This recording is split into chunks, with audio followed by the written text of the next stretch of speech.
Toba टेक्सिंग से इंतहाई अफसोसनाक खबर से आगाह करते हैं हमारे डिस्ट्रिक्ट ब्यूरो चीफ वकार मंजूर फरीदी वसीर की रिपोर्ट के मुताबिक थाना सदर टोबा का हमसर बच्चे को अगवा के बाद जान से मारने वाला कातिल गिरफ्तार। तारिक अली सकना चक नंबर 321 जीम बे सीओवाल ने एक दरखास्त एसएचओ थाना सदर टोबा को दी, जिसमें साहिल ने मौक़िफ़ इख्तियार किया कि साहिल का पोता महमूद अहमद वाल्द मोहम्मद जाहिद बा उम्र 7-8 साल को किसी ने अगवा कर लिया है।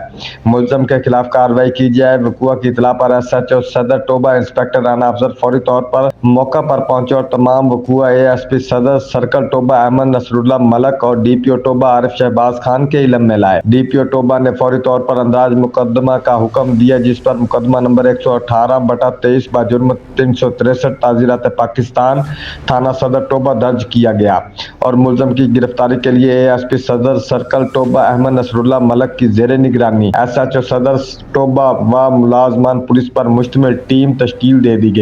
पुलिस टीम ने अनथक मेहनत के बाद कलील मुद्दत में मुलजम अदील अराइन सकना चक नंबर 321 जीम बे को गिरफ्तार किया, जिसने दौरान इंटेरोगेशन महमूद अहमद को अगवा के बाद कत्ल करने का इंकशाफ किया और वजह यह बताई कि वो बच्चे महमूद को बदफेली की नीयत से अपने घर में ले गया।